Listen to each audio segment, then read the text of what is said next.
Section 1.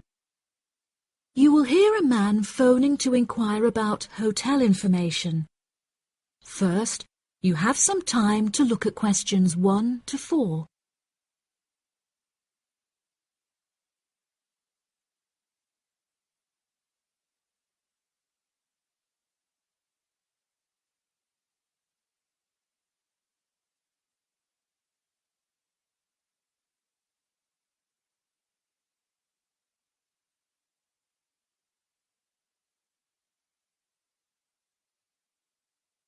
You will see that there is an example that has been done for you. On this occasion only, the conversation relating to this will be played first. Good afternoon. You're through to reception at the Island Hotel in Crete. How may I help you today? Yes, hello there. I'm hoping to book a double room for my wife and myself for about 2 weeks, from the 25th of April of this year. Firstly, could you tell me whether it's particularly hot during this time?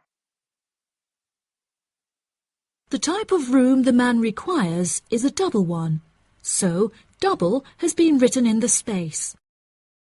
Now we shall begin. You should answer the questions as you listen, because you will not hear the recording a second time. Listen carefully and answer questions 1 to 4. Good afternoon. You're through to reception at the Island Hotel in Crete. How may I help you today? Yes, hello there. I'm hoping to book a double room for my wife and myself for about 2 weeks, from the 25th of April of this year. Firstly, could you tell me whether it's particularly hot during this time? Yes, of course, sir. During late April and early May, the daytime temperature shouldn't exceed 19 degrees Celsius. But the weather has been rather erratic and difficult to predict in recent years, so I am unable to say for certain. Okay, that sounds good. My wife doesn't like going outside when it's very hot. I haven't booked flights yet, but I must say that I'm unfamiliar with Crete and its transport system. Does the hotel provide an airport shuttle service? Yes, sir. We provide a complimentary airport pickup service for all our guests. It takes about 40 minutes to get here from the airport, but it's at least 60 minutes at rush hours. And you will be provided with a fully air-conditioned shuttle bus. Okay, excellent. In that case, do you have any rooms available for the dates I gave you? I shall have a look on the system now for you, sir. Bear with me just a moment. Yes, sir. I can see now that we have several rooms available.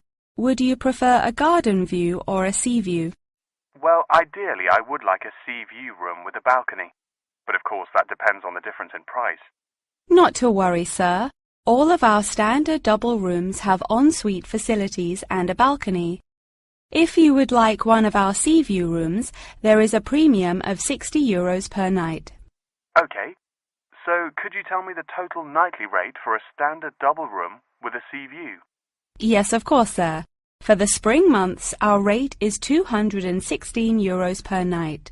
For 14 nights altogether, this will come to €3,024. Perfect.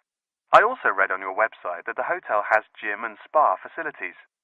Are there any other facilities on offer? Yes, we have a large outdoor infinity pool overlooking the ocean, with luxury sunbeds and a poolside bar. We also have 3 full-size tennis courts, where we run a popular doubles tournament, with the winner receiving 2 all-inclusive spa day vouchers. Goodness, I shall have to brush up on my tennis skills. Before you hear the rest of the conversation, you have some time to look at questions 5 to 10.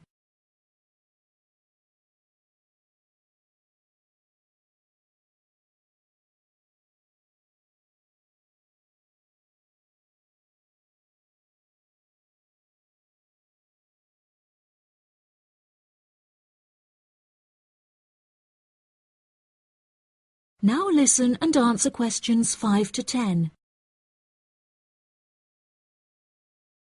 Are there any other activities organised by the hotel that we can partake in? It's just that it's our wedding anniversary on the 30th of June, and I would like to provide my wife with a perfect romantic getaway. I can assure you, sir, that your wife won't be disappointed. Ours is a 5-star resort, which is renowned for its luxury and beauty. In terms of activities, the hotel provides thrice-weekly entertainment. On Tuesdays, guests will take a minibus and partake in learning to cook succulent fish dishes with our Michelin-starred chef Enrique. The class will take place in a beautiful valley deep in the Cretan hills, where guests will be treated to an intimate piano performance by our in-house concert pianist Pedro. On Wednesdays, a select number of guests will be fortunate enough to explore the mountains by helicopter, before being transported to a tropical Cretan garden by shuttle bus.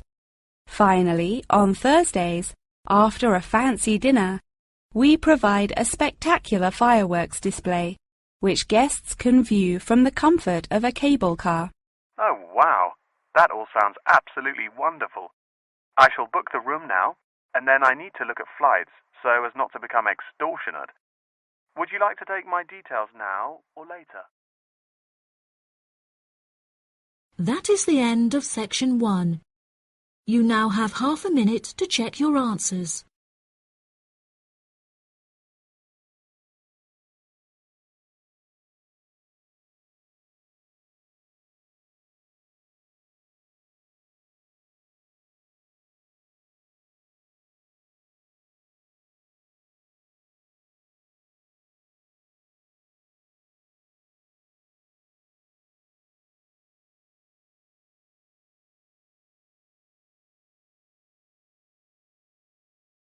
Now turn to section 2.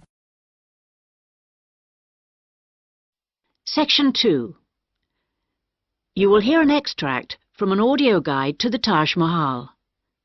First, you have some time to look at questions 11 to 16.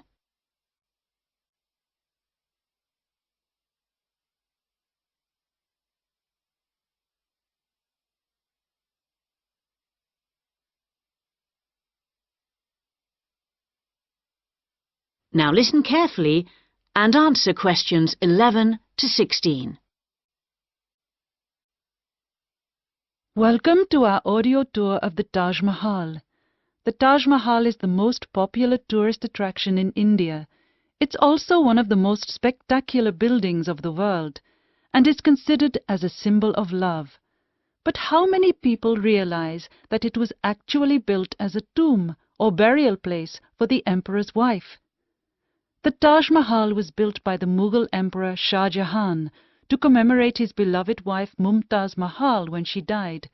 And although this was not his original intention, for he had planned to build a black marble tomb for himself, they both lie side by side in the tomb today. Emperor Shah Jahan's two greatest passions were architecture and jewelry, and both are represented here in all their splendor. The most skilled architects and craftsmen came from across India and countries as far away as Persia and Turkey. Much of the structure was built in white marble that was carried by 1,000 elephants all the way from the Indian region of Rajasthan, some 300 kilometers away.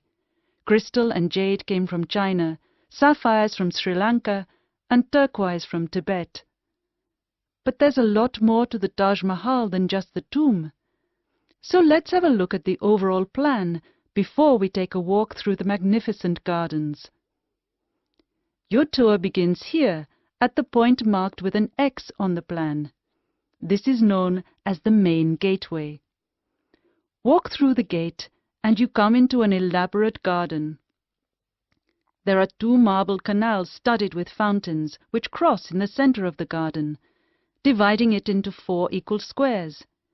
Each of these 4 quarters is then subdivided into flower beds, so there are 16 flower beds altogether. The tomb stands majestically at the north end, not in the center, as you might have expected. Instead, at the center of the garden, halfway between the tomb and the gateway, there's a raised pond which provides a reflection of the Taj Mahal. It's a magnificent sight. On either side of the tomb, there are buildings made of red sandstone. The one to the west, to the left on our plan, is a mosque. It faces towards Mecca and is used for prayer.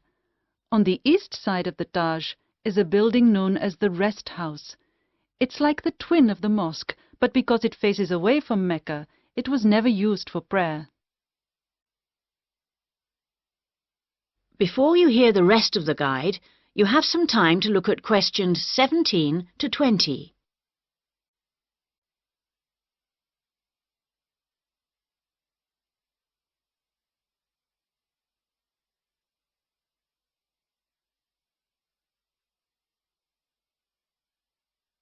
Now listen and answer questions 17 to 20.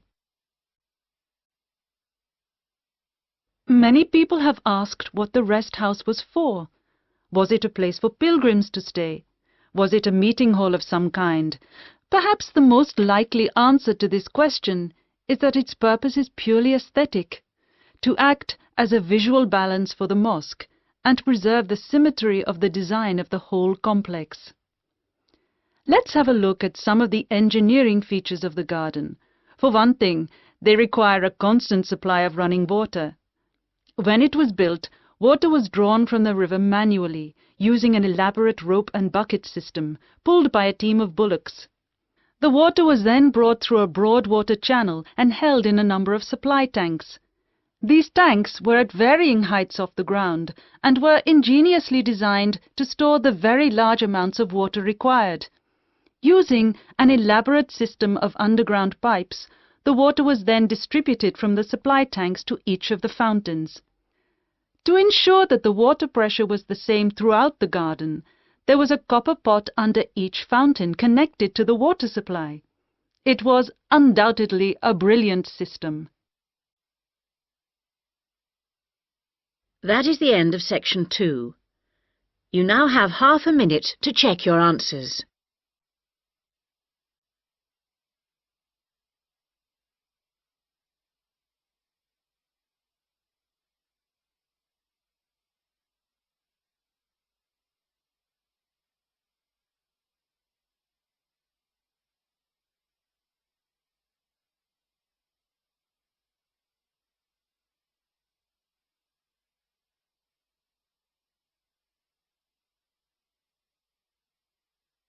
Now turn to section 3.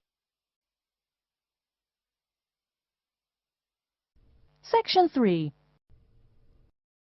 You will hear a man called Frank talking to Dr. Lindsay about what he should study if and when he returns for further classes. First, you have some time to look at questions 21 to 25.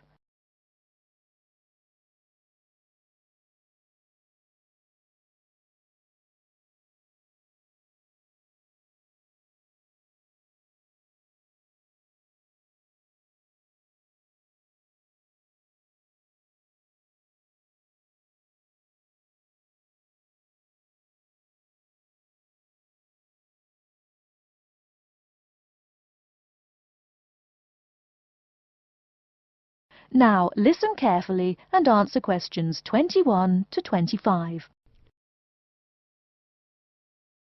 Hello, are you Dr. Lindsay, the returning student's advisor?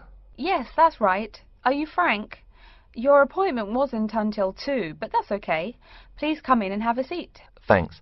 I like to arrive early whenever I have anything to do. That's certainly a praiseworthy habit.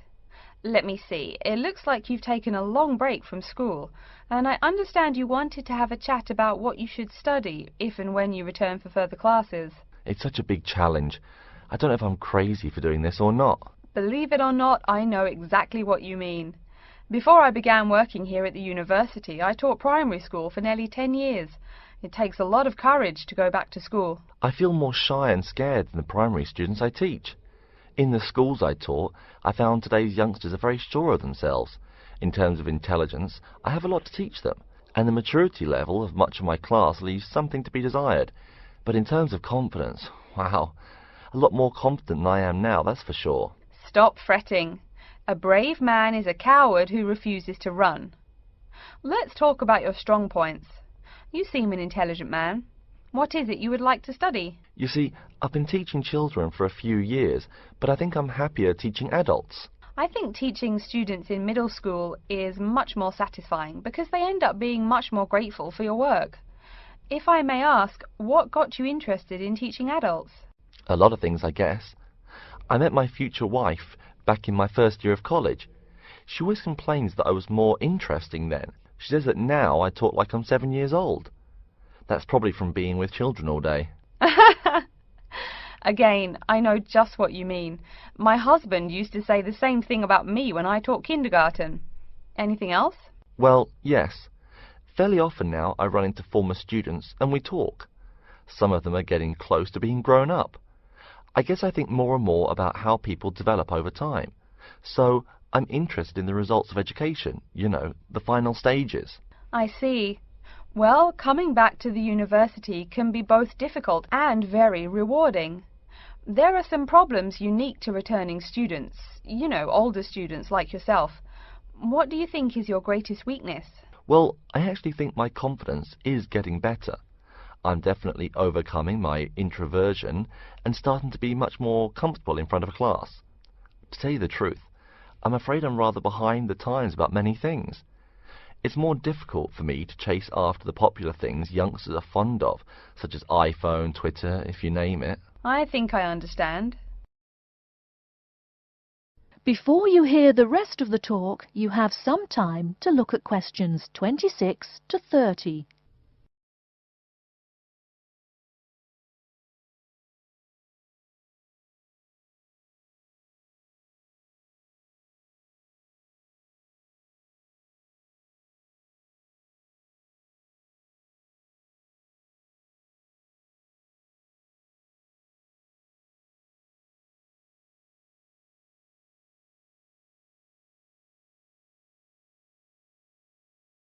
Now listen and answer questions 26 to 30.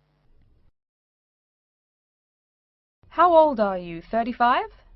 People at your age still go back to school for further education. I was a bit the same way. I mean, I didn't study at university till after I had a family, a husband and one child. My point of view was a lot different from your average 18-year-old girls, I can tell you. Gee, that sounds pretty rough. A family and college? Clearly you weren't unsuccessful, though. It was, Frank, it truly was. My first term at school was extremely stressful. But, excuse me, you're not here to listen to my life story. We're talking about your plans. Is there anything unique I should know about you or your past experience or plans? I'm afraid not. There is nothing interesting about my career or plans. It's really not too impressive. Now, I forbid you to talk like that. This is your one life, and if you're not interested, why bother living it? Don't be so humble, Frank. Okay. My wife says I'm a wimp. Let's talk about your dreams a bit. You want to teach adults, you said. What would you like to teach them? Well, when I first came to college, I really liked languages and literature. A lot of people have told me that for practical reasons, it would be more rewarding to choose business management as my major. But I made up my mind to study liberal arts once I got the idea of going back to school. I must say it's refreshing to meet someone who knows there's more to an education than computers and finance. Let's have a look at the university course catalogue. Excuse me, Dr. Lindsay, before we do that, could I maybe ask you some questions about changes in university life? I think I need to discuss that so I know what to expect. Of course, I'm here to help you. The biggest thing to get used to is the change in technology. Professors present things on huge screens, many of which are interactive computerized whiteboards. You can write on them still and use them like a touchscreen. They're really handy. No more sloppy scribbled notes on the projector. Let's see, I doubt you'll be living in student housing, so I won't go into all the improvements there. Another major change that you'll enjoy is the plethora of resources available for students. As a student, you have 24-hour access to the gym and library privileges that include the use of school computers to scan, copy and print, and of course the media library, which contains movies from all genres and most of the movies listed on AFI's top 100 movies of all time. The dining facilities are also not what they used to be. They offer choices for all diets, and you can expect a hot meal any time of day. Wow, things really have changed. I'll be sure to utilize all those great facilities in my time here. Thanks for all your help, Dr. Lindsay. I think that's all the questions I have for now. That is the end of section 3. You now have half a minute to check your answers.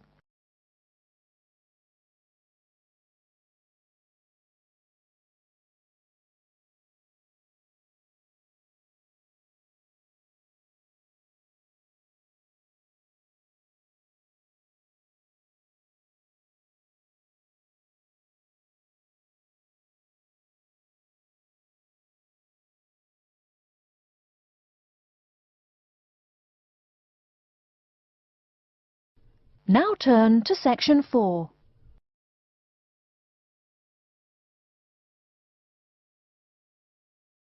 Now listen carefully and answer questions 31 to 40.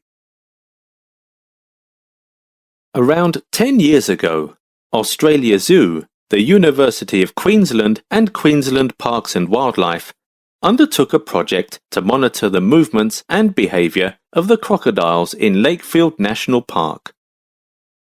The aim of the study was to provide better information on how adult crocodiles there interact within a river system, enabling people to have better decisions on how to manage crocodile populations.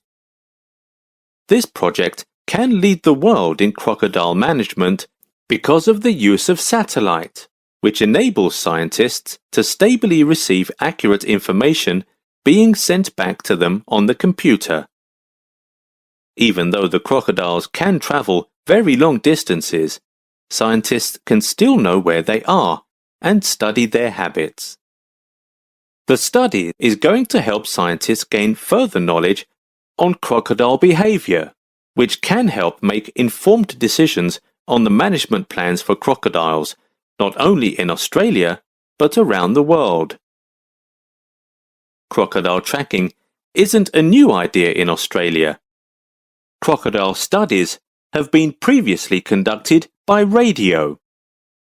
A miniature electronic device was implanted under the skin of these animals, and they were released back into the river. These tags enabled scientists to track the movements of these particular crocodiles over the next 10 years. Of course, there are some unexpected challenges. The data transmitted from each receiver is recorded by some devices employed in the receiving stations. However, some devices are too old that they always lose signals due to a variety of reasons. So they can't track those animals which they have been studying for months. In order to study the crocodiles, they must first be captured so that the device can be put on them. But this is a very difficult task, because they are alert and afraid of being followed by humans. So it might take the team several hours to capture one. The tracking device has signal transmitters inside, and it's waterproof. It is attached to the head of the crocodile, so the crocodile cannot remove the device with its feet or tail.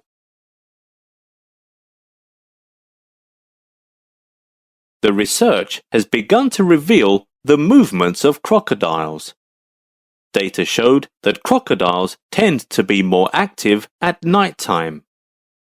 The GPS sometimes shows that in some areas the crocodiles are overpopulated, so scientists at the park have to use a helicopter to relocate the crocodiles in order to control their population in the area. A crocodile would be taken many kilometers away from its original place. However, scientists found that the relocation methods were ineffective because the relocated crocodiles will return to their original location following the most direct route within 1 week. The tracking data shows that the crocodiles swim right back to where they came from when moved. Crocodiles sometimes travel hundreds of kilometers from Indonesia to Australia in order to reproduce. It is interesting to see that they can always find their way and they will not get lost in the ocean. scientists realized that crocodiles are able to navigate. This is an important ability for them when they have to migrate for very long distances. We may wonder if human beings can learn from the crocodiles and find our way without using technology. However, through lots of research and experiments, scientists conclude that crocodiles can tell directions by using their senses to the sun, so that they know where they're going. This is an ability which human beings don't possess. Another finding is that, like the migration of birds who can travel thousands and thousands of kilometers, crocodiles have the same system to help them travel. The research is still going on in Northern Australia. Scientists are working hard to gather more information about this amazing creature. That is the end of section 4. You now have half a minute to check your answers.